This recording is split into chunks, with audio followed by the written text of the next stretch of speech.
ಆಕಾಶವಾಣಿ ಪ್ರದೇಶ ಸಮಾಚಾರ ಓದುತ್ತಿರುವವರು ಶಾಂತಲಾ ಜಯಪ್ರಕಾಶ್. ಮುಖ್ಯಾಂಶಗಳು. ಬೆಂಗಳೂರು ಮುಂಬೈ ನಡುವೆ ಅತಿ ವೇಗದ ರೈಲು ಕಾರಿಡಾರ್ ಯೋಜನೆ ಮಂಜೂರಾತಿಗೆ ಕೇಂದ್ರ ರೈಲ್ವೆ ಸಚಿವರಲ್ಲಿ ಸಂಸದ ತೇಜಸ್ವಿ ಸೂರ್ಯ ಮನವಿ. ಮಂಗಳೂರಿನಲ್ಲಿ ಗೇರು ಮೇಳಕ್ಕೆ ಸಚಿವ ಈಶ್ವರ್ ಬಿ ಖಂಡ್ರೆ ಚಾಲನೆ. ಕಾಡಿನಿಂದ ಹೊರಬಂದ 5 ಕುಟುಂಬಗಳಿಗೆ ಪರಿಹಾರ ಚೆಕ್ ವಿತರಣೆ. ಜಾಗತಿಕ ವಿದ್ಯಮಾನಗಳಿಂದಾಗಿ ತೈಲ ಬೆಲೆಯಲ್ಲಿ ಏರಿಕೆ, ಕೇಂದ್ರ ಸಚಿವ ಎಚ್.ಡಿ. ಕುಮಾರಸ್ವಾಮಿ ಸಮರ್ಥನೆ. ಹಾಗೂ ಯುವ ಪ್ರತಿಭೆಗಳು ರಾಷ್ಟ್ರ ಮತ್ತು ಅಂತಾರಾಷ್ಟ್ರೀಯ ಮಟ್ಟದಲ್ಲಿ ಉತ್ತಮ ಕ್ರೀಡಾಪಟುಗಳಾಗಿ ಬೆಳೆಯಬೇಕು, ಸಚಿವ ಎಂಬಿ ಪಾಟೀಲ್ ಆಶಯ. ದಾವಣಗೆರೆ, ಹುಬ್ಬಳ್ಳಿ ಧಾರವಾಡ ಮತ್ತು ಬೆಳಗಾವಿ ಮಾರ್ಗವಾಗಿ ಬೆಂಗಳೂರು ಹಾಗೂ ಮುಂಬೈ ನಗರಗಳ ನಡುವೆ ಅತಿವೇಗದ ಅಥವಾ ಬುಲೆಟ್ ರೈಲು ಕಾರಿಡಾರ್ ಯೋಜನೆಯನ್ನು ಮಂಜೂರು ಮಾಡುವಂತೆ ಸಂಸದ ತೇಜಸ್ವಿ ಸೂರ್ಯ ಕೇಂದ್ರ ರೈಲ್ವೆ ಸಚಿವ ಅಶ್ವಿನಿ ವೈಷ್ಣವ್ ಅವರನ್ನು ವಿನಂತಿಸಿದ್ದಾರೆ. ಎಸ್ಎಂವಿಟಿ ಬೆಂಗಳೂರು ಲೋಕಮಾನ್ಯ ತಿಲಕ್ ಟರ್ಮಿನಸ್ ಮುಂಬೈ ನಡುವಿನ ನೂತನ ನೇರ ರೈಲು ಸೇವೆಗೆ ಕೇಂದ್ರ ರೈಲ್ವೆ ಸಚಿವ ಅಶ್ವಿನಿ ವೈಷ್ಣವ್ ಹಾಗೂ ರೈಲ್ವೆ ರಾಜ್ಯ ಸಚಿವ ವಿ ಸೋಮಣ್ಣ ಅವರೊಂದಿಗೆ ವರ್ಚುವಲ್ ಆಗಿ ಚಾಲನೆ ನೀಡಿ ಮಾತನಾಡಿದ ಅವರು, ರಾಜ್ಯ $1 ಟ್ರಿಲಿಯನ್ ಆರ್ಥಿಕತೆಯಾಗಬೇಕಾದರೆ ಉತ್ತರ ಮತ್ತು ಮಧ್ಯ ಕರ್ನಾಟಕವನ್ನು ಹಿಂದೆ ಬಿಡಲು ಸಾಧ್ಯವಿಲ್ಲ ಎಂದು ಪ್ರತಿಪಾದಿಸಿದರು. ಕೆಲವೇ ವರ್ಷಗಳಲ್ಲಿ ಉತ್ತರ ಕರ್ನಾಟಕ ಭಾಗವು ರಾಜ್ಯದ ಮುಂದಿನ ಹಂತದ ಬೆಳವಣಿಗೆಗೆ ದಿಕ್ಸೂಚಿಯಾಗಬಲ್ಲ ಎಲ್ಲ ಅನುಕೂಲಗಳನ್ನು ಪಡೆಯಲಿದ್ದು, ಈ ಭಾಗಕ್ಕೆ ಕ್ಷಿಪ್ರ ಸಂಪರ್ಕ ಕಲ್ಪಿಸುವುದು ಉದ್ಯೋಗ, ಉದ್ಯಮ, ಹೂಡಿಕೆ ಮತ್ತು ಅವಕಾಶಗಳ ವಿಷಯದಲ್ಲಿ ಅತ್ಯಂತ ಮಹತ್ವದ ಬದಲಾವಣೆಯನ್ನು ತರಲಿದೆ. ಕರ್ನಾಟಕದ ಬೆಳವಣಿಗೆಯ ಇತಿಹಾಸದಲ್ಲಿ ಉತ್ತರ ಕರ್ನಾಟಕವು ತನ್ನ ಅರ್ಹವಾದ ಪಾಲನ್ನು ಪಡೆಯಲೇಬೇಕಿದೆ ಎಂದು ಅವರು ಅಭಿಪ್ರಾಯಪಟ್ಟರು. ಇಂದು ಬೆಳಗ್ಗೆ ವರ್ಚುವಲ್ ಮೂಲಕ ರೈಲು ಸೇವೆಗೆ ಚಾಲನೆ ನೀಡುವ ವೇಳೆ ಕೇಂದ್ರ ಸಚಿವ ಅಶ್ವಿನಿ ವೈಷ್ಣವ್ ಬೆಂಗಳೂರು ಮುಂಬೈ ನಡುವೆ ವಂದೇ ಭಾರತ್ ಸ್ಲೀಪರ್ ರೈಲು ಸೇವೆ ಶೀಘ್ರದಲ್ಲೇ ಆರಂಭವಾಗಲಿದೆ ಎಂದು ಘೋಷಿಸಿದರು. ಮಂಗಳೂರಿನಲ್ಲಿ ಇಂದು ನಡೆದ ಗೇರು ಮೇಳದಲ್ಲಿ ಅರಣ್ಯ ಮತ್ತು ಪರಿಸರ ಸಚಿವ ಈಶ್ವರ್ ಬಿ ಖಂಡ್ರೆ ಅವರು ಭಾಗವಹಿಸಿ ಕಾಡಿನಿಂದ ಸ್ವಯಂ ಪ್ರೇರಿತರಾಗಿ ಹೊರಬಂದ 5 ಕುಟುಂಬಗಳಿಗೆ $2.38 ಕೋಟಿ ಪರಿಹಾರ ಚೆಕ್ ವಿತರಿಸಿದರು. ಕುದುರೆಮುಖ ರಾಷ್ಟ್ರೋತ್ಥಾನ ಪುನರ್ವಸತಿ ಯೋಜನೆಯಡಿ ಕುಟುಂಬಗಳ ಹಂತ ಹಂತದ ಸ್ಥಳಾಂತರಕ್ಕಾಗಿ ಹೆಚ್ಚುವರಿಯಾಗಿ $20 ಕೋಟಿ ಅನುದಾನ ಪ್ರಕಟಿಸಿದ ಸಚಿವರು, ಇತ್ತೀಚೆಗೆ ಆನೆ ದಾಳಿಗೆ ಮೃತಪಟ್ಟ ಕೆರೆಕಟ್ಟೆಯ ಮುಡಬಿ ನಿವಾಸಿಯ ಕುಟುಂಬದ 2 ಮಾನವೀಯ ನೆಲೆಯಲ್ಲಿ ಅರಣ್ಯ ಇಲಾಖೆಯಲ್ಲಿ ಹೊರಗುತ್ತಿಗೆ ಉದ್ಯೋಗ ನೀಡಲಾಗಿದೆ ಎಂದರು. ರಾಜ್ಯವನ್ನು ಗೇರು ಉತ್ಪಾದನೆಯಲ್ಲಿ ಸ್ವಾವಲಂಬಿಯನ್ನಾಗಿ ಮಾಡಲು ಮತ್ತು ರೈತರಿಗೆ ರಿಯಾಯಿತಿ ದರದಲ್ಲಿ ಗುಣಮಟ್ಟದ ಕಸಿ ಸಸಿಗಳನ್ನು ಪೂರೈಸಲು ಗೇರು ಅಭಿವೃದ್ಧಿ ನಿಗಮಕ್ಕೆ $1 ಕೋಟಿ ಅನುದಾನವನ್ನು ಸಚಿವರು ಇದೇ ಸಂದರ್ಭದಲ್ಲಿ ಘೋಷಿಸಿದರು. ಬಳಿಕ ಸುದ್ದಿಗಾರರೊಂದಿಗೆ ಮಾತನಾಡಿದ ಅವರು, ಸಚಿವ ಸಂಪುಟ ಪುನರ್ರಚನೆ ಮಾಡುವುದು ಮುಖ್ಯಮಂತ್ರಿ ಮತ್ತು ಪಕ್ಷದ ವರಿಷ್ಠರ ನಿರ್ಧಾರವಾಗಿದ್ದು, ಯಾವುದೇ ತೀರ್ಮಾನಕ್ಕೆ ತಾವು ಬದ್ಧರಾಗಿರುವುದಾಗಿ ತಿಳಿಸಿದರು. ವಿಶ್ವದ ಇತರ ಮುಂದುವರಿದ ರಾಷ್ಟ್ರಗಳಿಗೆ ಹೋಲಿಸಿದರೆ ಭಾರತದಲ್ಲಿ ಪೆಟ್ರೋಲ್ ಮತ್ತು ಡೀಸೆಲ್ ಬೆಲೆ ನಿಯಂತ್ರಣದಲ್ಲಿದೆ ಎಂದು ಕೇಂದ್ರ ಭಾರೀ ಕೈಗಾರಿಕೆ ಮತ್ತು ಉಕ್ಕು ಸಚಿವ ಎಚ್.ಡಿ. ಕುಮಾರಸ್ವಾಮಿ ಸಮರ್ಥಿಸಿಕೊಂಡಿದ್ದಾರೆ. ಮೈಸೂರಿನ ಚಾಮುಂಡೇಶ್ವರಿ ಕ್ಷೇತ್ರದಲ್ಲಿ ನಡೆದ ಜನರೊಂದಿಗೆ ಜನತಾದಳ ಸಮಾವೇಶದಲ್ಲಿ ಮಾತನಾಡಿದ ಅವರು, ಇರಾನ್ ಮೇಲಿನ ಯುದ್ಧದಿಂದಾಗಿ ಜಾಗತಿಕ ಮಟ್ಟದಲ್ಲಿ ಎದುರಾಗಿರುವ ತೈಲ ಸರಬರಾಜು ಬಿಕ್ಕಟ್ಟು ಇಂಧನ ಬೆಲೆ ಏರಿಕೆಗೆ ಪ್ರಮುಖ ಕಾರಣವಾಗಿದೆ ಎಂದು ವಿಶ್ಲೇಷಿಸಿದರು.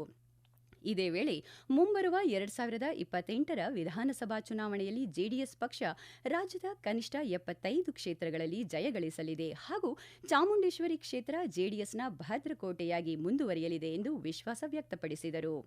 ಪಕ್ಷದಲ್ಲಿ ಯಾವುದೇ ಆಂತರಿಕ ಗೊಂದಲಗಳಿಲ್ಲ ಹಾಗೂ ಯಾವುದೇ ರಾಜಕೀಯ ಒತ್ತಡಗಳಿಗೆ ತಾವು ಮಣಿಯುವುದಿಲ್ಲ ಎಂದು ಸ್ಪಷ್ಟಪಡಿಸಿದರು.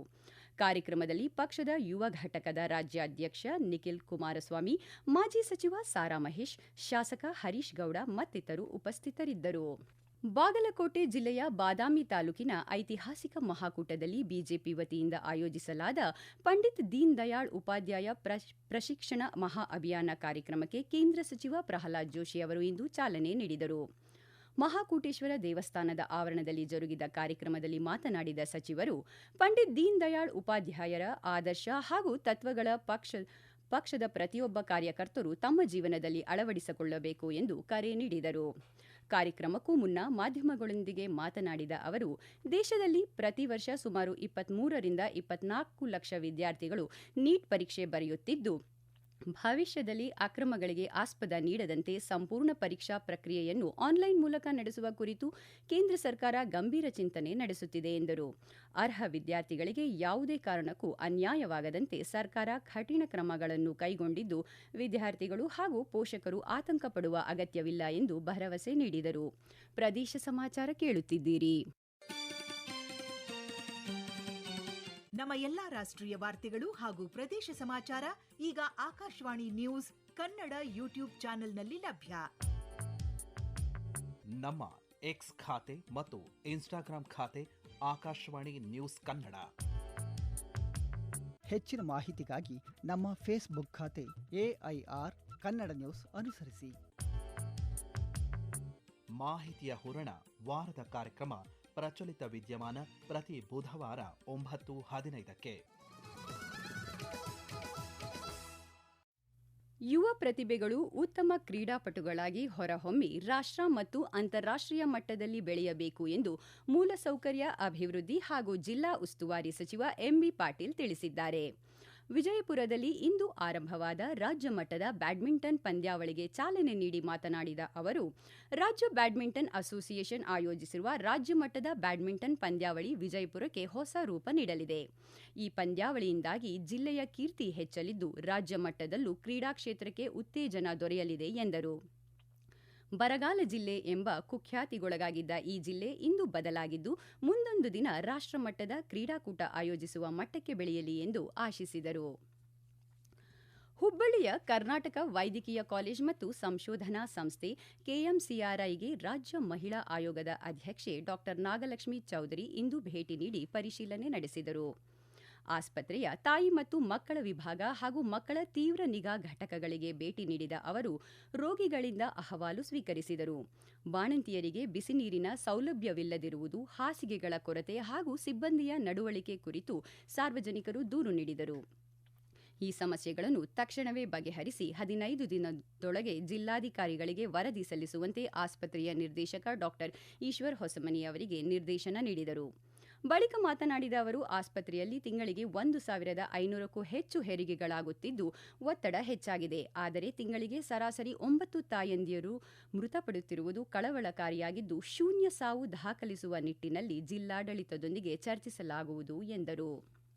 ವಿಜಯಪುರದ BLDE ಆಸ್ಪತ್ರೆ ಆವರಣದಲ್ಲಿ ಅಗ್ನಿಶಾಮಕ ಇಲಾಖೆ, ಗೃಹ ರಕ್ಷಕ ದಳ, BLDE ಆಸ್ಪತ್ರೆ, ಸರ್ಕಾರಿ ಆಸ್ಪತ್ರೆಯ ವೈದ್ಯಕೀಯ ತಂಡ ಮತ್ತು NNC ಘಟಕಗಳಿಂದ ಬಾಂಬ್ ಸ್ಫೋಟ ಸಂದರ್ಭದಲ್ಲಿ ತೆಗೆದುಕೊಳ್ಳಬಹುದಾದ ಮುನ್ನೆಚ್ಚರಿಕೆಗಳ ಕುರಿತು ಸಾರ್ವಜನಿಕರಲ್ಲಿ ಜಾಗೃತಿ ಮೂಡಿಸಲು ಅಣಕು ಕಾರ್ಯಕ್ರಮವನ್ನು ಏರ್ಪಡಿಸಲಾಗಿತ್ತು.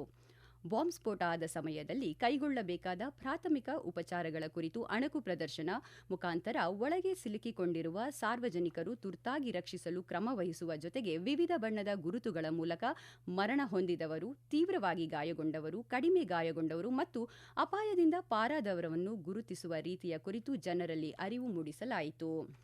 ಉಚಿತ ಸಾಮೂಹಿಕ ವಿವಾಹ ಕಾರ್ಯಕ್ರಮಗಳು ಸಮಾಜದಲ್ಲಿ ದುಂದುವೆಚ್ಚಕ್ಕೆ ಕಡಿವಾಣ ಹಾಕುವುದರ ಜೊತೆಗೆ ಮಧ್ಯಮ ಹಾಗೂ ಬಡ ವರ್ಗದ ಕುಟುಂಬಗಳಿಗೆ ಆರ್ಥಿಕ ನೆರವಾಗುತ್ತದೆ ಎಂದು ಯಾದಗಿರಿ ಜಿಲ್ಲಾ ಉಸ್ತುವಾರಿ ಸಚಿವ ಶರಣಬಸಪ್ಪ ದರ್ಶನಾಪುರ ಅಭಿಪ್ರಾಯಪಟ್ಟಿದ್ದಾರೆ. ಇನ್ನು ಹವಾವರ್ತಮಾನ.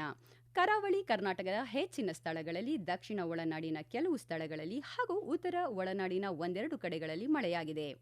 ಪ್ರಮುಖವಾಗಿ ದಕ್ಷಿಣ ಕನ್ನಡ ಜಿಲ್ಲೆಯಲ್ಲಿ ಮುಲ್ಕಿಯಲ್ಲಿ 7 ಸೆಂಟಿಮೀಟರ್ ಮಳೆಯಾಗಿದೆ. ಉಳಿದಂತೆ ಹಾವೇರಿಯಲ್ಲಿ 5, ಮೂಡುಬಿದ್ರೆ, ಶಿವಮೊಗ್ಗ, ಹುಂಚದಕಟ್ಟೆ, ಹೂಟಿಗೆಹಾರದಲ್ಲಿ ತಲಾ 4, ಉಪ್ಪಿನಂಗಡಿ, ಪುತ್ತೂರು, ಸುಳ್ಯ, ಶೃಂಗೇರಿ ಭಾಗಮಂಡಲದಲ್ಲಿ ತಲಾ 3 ಸೆಂಟಿಮೀಟರ್ ಮಳೆಯಾಗಿದೆ. ಕಲಬುರಗಿ ಜಿಲ್ಲೆಯಲ್ಲಿ ರಾಜ್ಯದಲ್ಲೇ ಗರಿಷ್ಠ 42.4 ಡಿಗ್ರಿ ಸೆಲ್ಸಿಯಸ್ ತಾಪಮಾನ ದಾಖಲಾಗಿದೆ. ಕರಾವಳಿ ಭಾಗದ ಸಮುದ್ರ ಪ್ರದೇಶಗಳಲ್ಲಿ ಇಂದು ಮತ್ತು ನಾಳೆ ಭಾರೀ ಗಾಳಿ ಹಾಗೂ ಅಲೆಗಳ ಅಬ್ಬರ ಹೆಚ್ಚಾಗುವ ಸಾಧ್ಯತೆ ಇರುವ ಹಿನ್ನೆಲೆ ಮೀನುಗಾರರಿಗೆ ಭಾರತೀಯ ಹವಾಮಾನ ಇಲಾಖೆ ಎಚ್ಚರಿಕೆ ನೀಡಿದ್ದು, ಸಮುದ್ರಕ್ಕೆ ಇಳಿಯದಂತೆ ಸಲಹೆ ನೀಡಿದೆ. ಕೊನೆಯಲ್ಲಿ ಮತ್ತೊಮ್ಮೆ ಮುಖ್ಯಾಂಶಗಳು. ಬೆಂಗಳೂರು ಮುಂಬೈ ನಡುವೆ ಅತಿ ವೇಗದ ರೈಲು ಕಾರಿಡಾರ್ ಯೋಜನೆ ಮಂಜೂರಾತಿಗೆ ಕೇಂದ್ರ ರೈಲ್ವೆ ಸಚಿವರಲ್ಲಿ ಸಂಸದ ತೇಜಸ್ವಿ ಸೂರ್ಯ ಮನವಿ. ಮಂಗಳೂರಿನಲ್ಲಿ ಗೇರು ಮೇಳಕ್ಕೆ ಸಚಿವ ಈಶ್ವರ್ ಬಿ ಖಂಡ್ರೆ ಚಾಲನೆ. ಕಾಡಿನಿಂದ ಹೊರಬಂದ 5 ಕುಟುಂಬಗಳಿಗೆ ಪರಿಹಾರ ಚೆಕ್ ವಿತರಣೆ. ಜಾಗತಿಕ ವಿದ್ಯಮಾನಗಳಿಂದಾಗಿ ತೈಲ ಬೆಲೆಯಲ್ಲಿ ಏರಿಕೆ, ಕೇಂದ್ರ ಸಚಿವ HD ಕುಮಾರಸ್ವಾಮಿ ಸಮರ್ಥನೆ. ಹಾಗೂ ಯುವ ಪ್ರತಿಭೆಗಳು ರಾಷ್ಟ್ರ ಮತ್ತು ಅಂತಾರಾಷ್ಟ್ರೀಯ ಮಟ್ಟದಲ್ಲಿ ಉತ್ತಮ ಕ್ರೀಡಾಪಟುಗಳಾಗಿ ಬೆಳೆಯಬೇಕು, ಸಚಿವ MB ಪಾಟೀಲ್ ಆಶಯ. ಇಲ್ಲಿಗೆ ಪ್ರದೇಶ ಸಮಾಚಾರ ಮುಗಿಯಿತು. ನಮ್ಮ ಮುಂದಿನ ವಾರ್ತಾ ಪ್ರಸಾರ ಸಂಜೆ 7:35ಕ್ಕೆ.